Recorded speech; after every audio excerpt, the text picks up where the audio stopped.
হ্যাঁ ম্যাডাম, আপনি কে? জনগণনার জন্য এসেছি। কত লোক আছে ঘরে? আসুন, বসুন। কোনো দরকার নেই, যেটা বলেছি তার জবাবটা দাও। কতজন আছে ঘরে? আমি, বাবা, কাকা।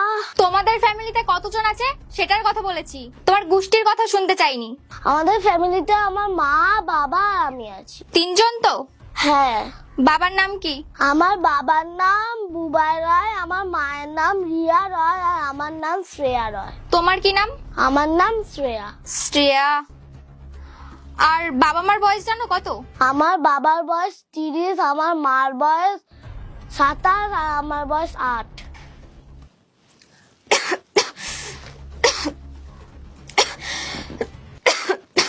কি হয়েছে ম্যাডাম? সর এখান থেকে তোর নোংরা হাত। এ নিন ম্যাম, জল খেয়ে নিন। সরা তোর নোংরা গ্লাস এখান থেকে। এই জল খাবো আমি? কি হয়েছে বাবু? বাবা, এই ম্যাডামটা ছিল জনগণনার জন্য। জিজ্ঞাসা করলো আমাকে যে আমাদের বাড়িতে কজন আছে, তো আমি বলে দিয়েছি আমাদের বাড়িতে কজন আছে। আর উনি খুব কাশছিল, আমি জলটা দিয়েছি, ফেলে দিয়েছে। কেন ম্যাডাম, আমার মেয়ে আপনাকে জল দিয়েছে আর আপনি ফেলে দিয়েছেন কেন? তোমাদের মতন মানুষের হাতে খাওয়া তো দূরের কথা, তোমরা যেই জিনিস ছুঁয়ে দেখবে সেটা তো আমি দূর থেকেও দেখবো না। ওর নোংরা হাত দিয়ে জল খাওয়াচ্ছিল। আমি যে জল খাই না সেটার দাম 500 টাকা। কখনো খেয়েছিস এত দামি জল? খেতে পারবি না তো, গরিব তো তোরা। সালা গাইয়া ভূত। আমার তো জনগণনার জন্য এখানে আসতে হয়েছে, না হলে না এখানে আমি নোংরা ফেলার জন্য আসতাম না। আর হ্যাঁ, তোমার মেয়েকে না কিছু ম্যানার্স শেখাও। যখন আমাদের মতন কোনো মানুষ আসবে তখন তাকে কি বলতে হয়। আমাদের গায়ে হাত দেওয়া যায় না, আমাদের সাথে দূর থেকে কথা বলতে হয়। ক্ষমা করবেন ম্যাডাম, আপনার যেগুলো জানার ছিল আপনি জেনে নিয়েছেন তো? হ্যাঁ, পেয়ে গেছি। ঠিক আছে, অনেক অনেক ধন্যবাদ। এবার আপনি যেতে পারেন। দাঁড়ান ম্যাডাম। আরে হ্যাঁ, এটা তো আমার চেন।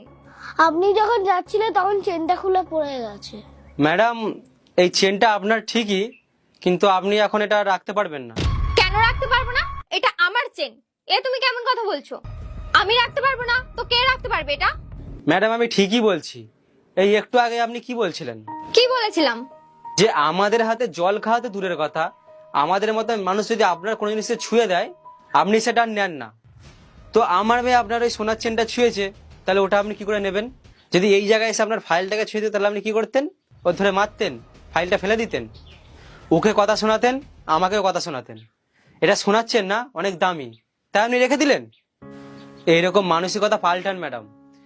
আপনাদের মতন কিছু মানুষের জন্য না আমাদের বাঁচা দায় হয়ে গেছে। উঁচু নিচু জাত বলে না ম্যাডাম কিচ্ছু হয় না, আমাদের চিন্তা ভাবনাটাই খারাপ হয়। আপনি আপনার চিন্তা ভাবনাটা একবার পাল্টে নিন, দেখুন সবকিছু ঠিক হয়ে যাবে। আপনি আমাদের এই ঘরটা দেখে বলে দিলেন আমরা নিচু জাতি, আমরা খারাপ, আমরা বাজিয়ে। কিন্তু এর জায়গা যদি এটা কোনো বড় ঘর হতো, ওখানে যদি কোনো বাচ্চা আপনার সাথে বদমাশি করতো তাও আপনি মেনে নিতেন, কারণ সেটা বড় ঘর, তাদের টাকা পয়সা আছে। আমার মেয়ে আপনাকে জল খাওয়াচ্ছিল, আপনাকে সেবা করছিল, এটা ভালো ম্যানার্স না। ভালো ম্যানার্স ম্যাডাম আপনার মধ্যে নেই। আমার বাচ্চা যথেষ্ট ডিসিপ্লিন বাচ্চা।